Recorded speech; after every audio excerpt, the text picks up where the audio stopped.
Merci bandeko balandi Antoine Télévision tozongi pour la deuxième partie à l'émission na biso.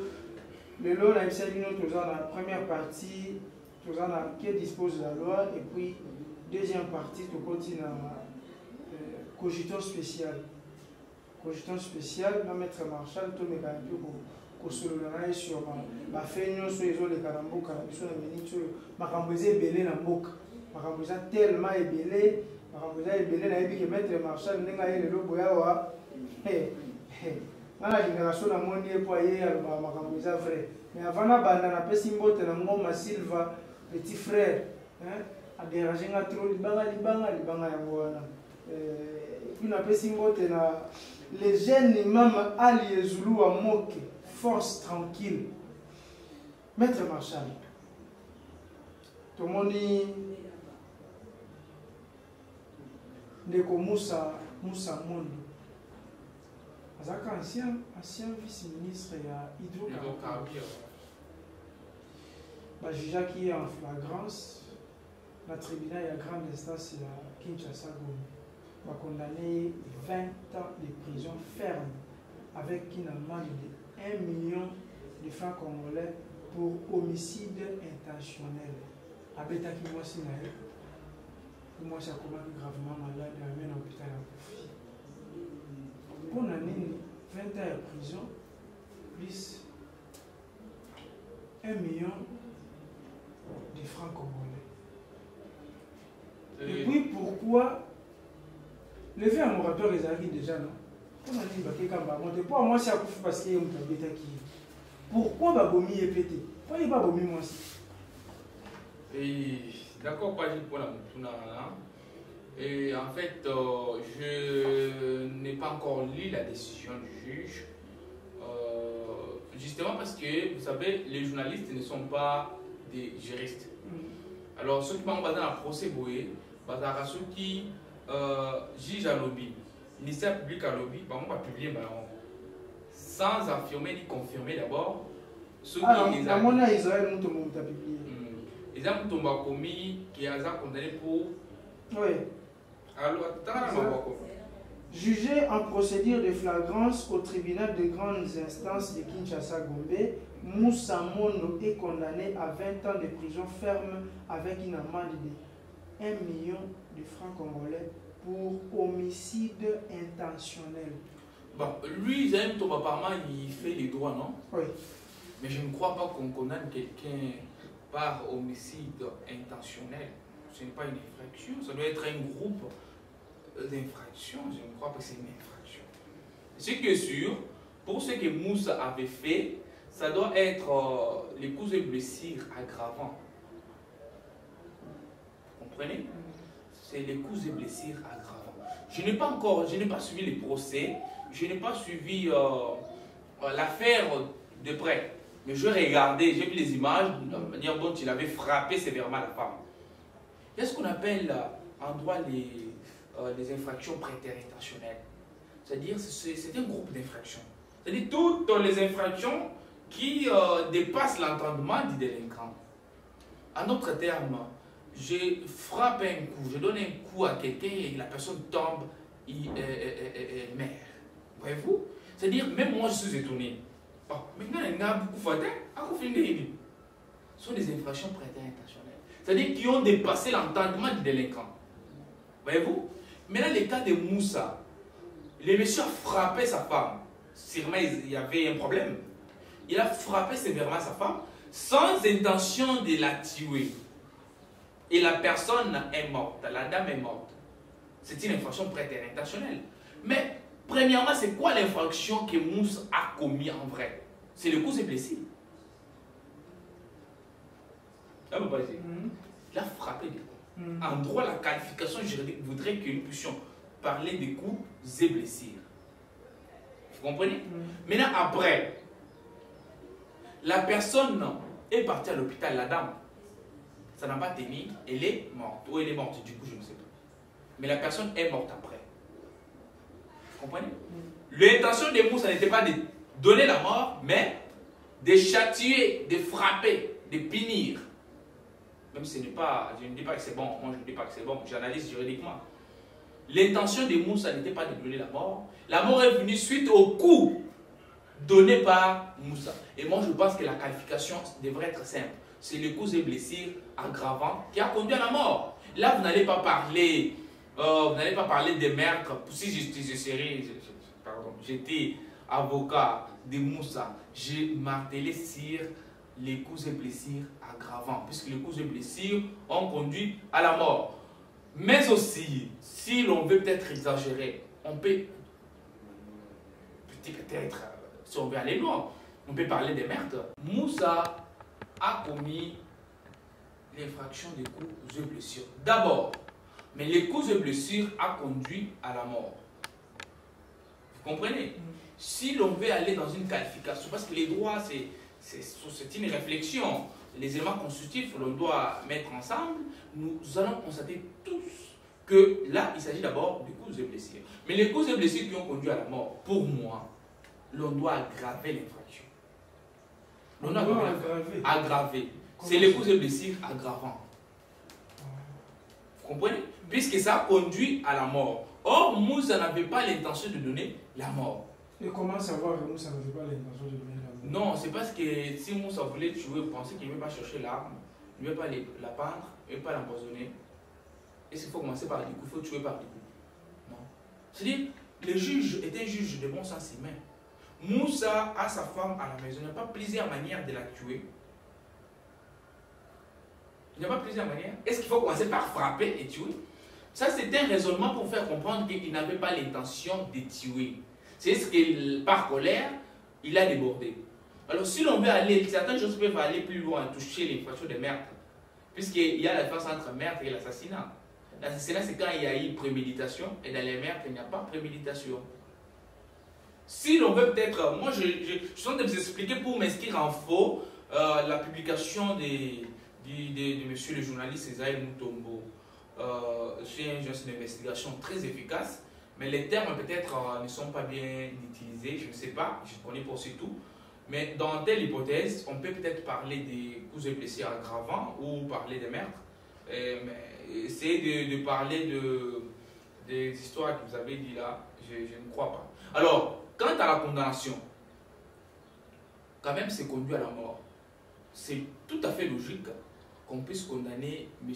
Moussa à 20 ans de prison ferme. C'est ça, non? 20 ans de prison ferme. C'est 20 ans. Oui, c'est 20 ans. Mais c'est pas la fin, il y aura la peine, non? Sûrement, il va interjeter la peine. Puisqu'il est condamné au premier... la peine? Ben oui, il est condamné au premier degré. Parce que c'est une infraction flagrante. Une infraction flagrante, la loi dit que la séance est tenante. C'est-à-dire, si on vous êtes dans une infraction flagrante, le même jour, on vous juge, on vous condamne. C'est une infraction flagrante. Mais vous avez le droit à interjeter la peine. Il est encore dans ses droits. Donc, les 20 ans, là, peut être réduit. Puisque, je dois préciser, quand quelqu'un va en appel, soit on diminue, soit on maintient. On ne peut pas augmenter.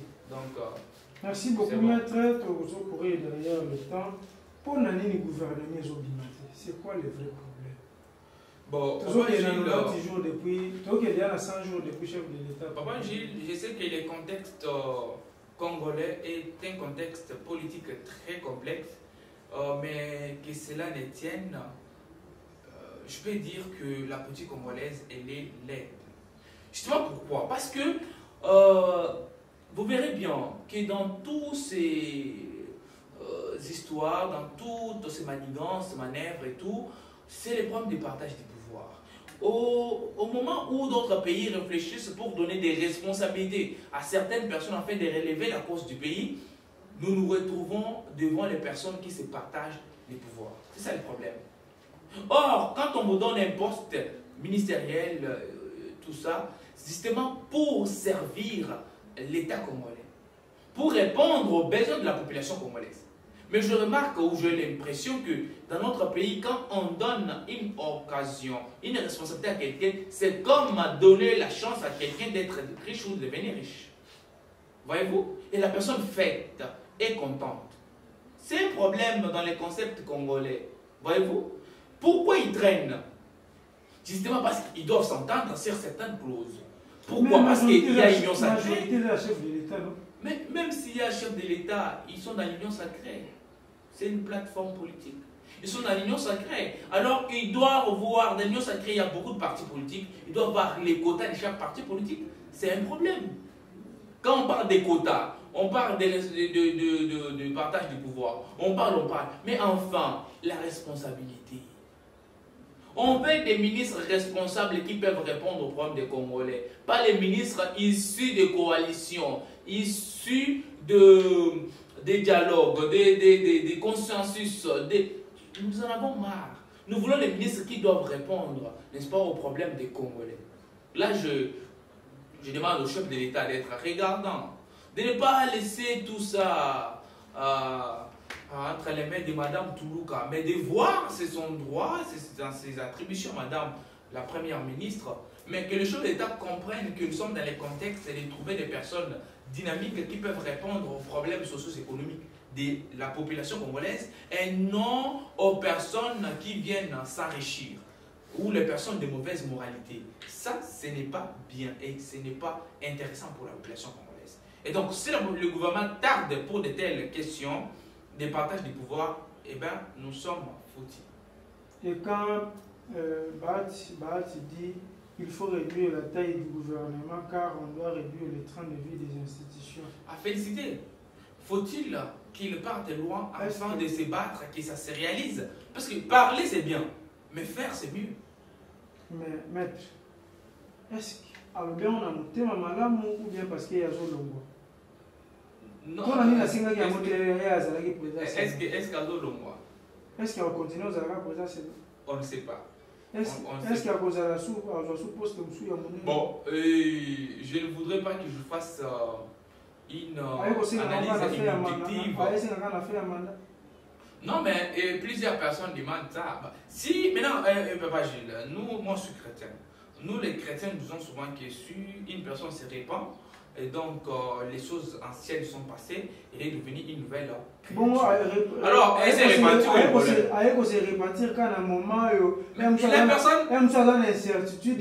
La Bible nous dit, vous êtes musulman, moi je suis chrétien. Et donc, permettez de tolérer la Bible. La Bible dit, ni ne peut venir nous à moi. Nous avons même une émission ici dénommée L'homme face à la religion. Ah ok, mais je suis religieux, appelez-moi. Voilà. Donc, je suis dans ça, moi je suis dans tout. Même la musique, j'analyse. Et je disais que la Bible nous dit que nul ne peut venir à moi s'il n'est pas appelé par mon Père. Donc, nul ne peut venir à Dieu si il n'a pas été appelé. Et donc, lui aussi, c'est le moment d'appel. On l'a appelé. Où est le problème? Et du coup, Vital Kamerhe a répliqué pour dire qu'il faut un gouvernement à la taille de la RDC. Tout ça, ce sont des choses. Mais je préfère que ça se réalise. Puisque nous en avons marre d'écouter les discours de Kamerhe, d'écouter les discours de Bahati, d'écouter les discours de Mbosso, d'écouter les discours de... Nous voulons les réalismes, les concrets, les réels. Moi, personnellement, j'ai toujours aimé Vital Kamerhe de par son intelligence. Je vous ai dit la fois passée que je peux accepter, moi, aujourd'hui, que Vital Kamerhe soit Premier ministre. Je peux accepter.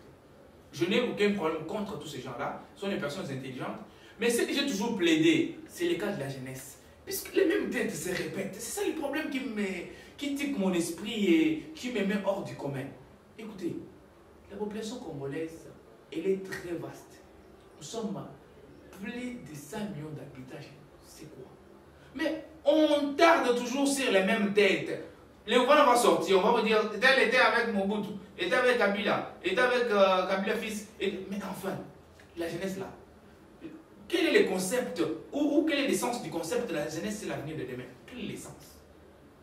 Comment nous serons l'avenir de demain si nous n'avons pas de responsabilités qui nous forment à devenir des grands hommes demain? Vous partez chercher du travail, on vous dit expérience d'autant. Mais enfin, je préfère que les gouvernements réfléchissent sur la taille de la jeunesse. Que la taille là que Vital Kamerhe est en train de dire, que la taille là soit misée sur la jeunesse. Qu'on passe à la jeunesse. Donc, tout ce qu'ils peuvent dire, les discours là, ce sont des discours politiciens. Moi, je pense qu'on doit être réel, concret, qu'on trouve les jeunes dans le gouvernement et que ces jeunes-là soient les jeunes de bonne moralité. On ne veut pas les jeunes des garçons de course, des autorités là. Que nous sommes là, que nous sommes là, chérie, que nous sommes là, petit, que nous sommes là, chérie, ce n'est pas des jeunes qu'on a besoin. On a besoin des jeunes autonomes, indépendants, des jeunes conscients, qui aujourd'hui peuvent dire non à une autorité papa qui ne peut faire rien. Voyez-vous? Donc, moi, je veux plus les jeunes dans les gouvernements et les jeunes conscients. Je ne veux pas la répétition, en monotonie. Les mêmes personnes. Tout le monde a non, je n'apprécie pas ça. Donc, c'est mon point de vue par rapport à la sortie du gouvernement. Merci beaucoup, Maître Marshall Pungu. Nous avons répondu à une invitation à M. Lelo. Et M. Kominasu, non, je n'ai pas Naïlo Kouabakissa, si ce n'est de vous remercier pour votre invitation et aussi demander à toutes les personnes qui suivront les émissions d'Antoine TV de s'abonner, de partager, puisque nous ne sommes pas ici pour parler des choses qui n'aident pas la jeunesse ou qui n'aident pas la population congolaise. C'est pourquoi dans le bas lobby, tout ça a rapport à les médias inutiles sur YouTube. Voilà. Les gens, l'idée que YouTube déjà polémique, milliers de polémique, milliers de finga, milliers de insanité. Or, les gens milliers de partager, former la population pour tanguer ça. Donc, c'est pourquoi on a ce programme sur la religion. La religion tue parfois. C'est pourquoi j'ai toujours tenu l'artiste Youssoupha quand il dit la religion c'est mieux. Et la religion c'est bon, mais la foi c'est mieux. Car plusieurs religieux vont vous éloigner des dieux.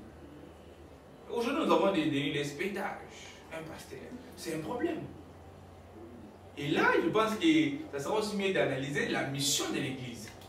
C'est quoi la mission d'une Église? C'est quoi la mission de la religion? Et ce que la religion fait actuellement. Et ce qui est de sa mission. C'est vrai, c'est bon, c'est objectif.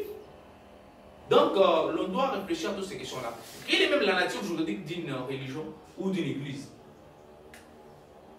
Voyez-vous? Donc, ce sont les questions importantes qu'on se lève. Si aujourd'hui la RDC par terre comme ça, l'autre facteur, c'est la religion. Donc, nous allons développer ça.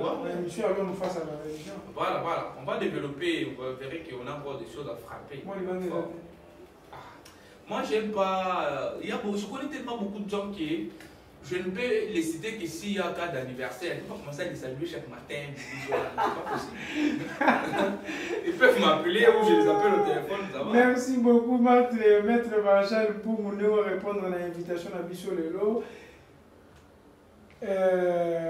Cogitant spécial là qui dispose de la loi et Sili. En tout cas, derrière les caméras, et je sais à Kwams.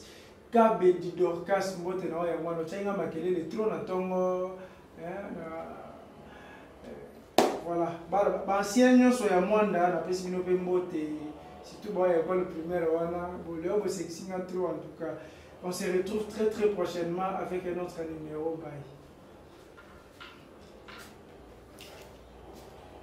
Pour la publicité sur Antoine TV officiel L de vos entreprises, de vos produits ou pour la couverture de vos différents événements tels les anniversaires, le mariage et les conférences.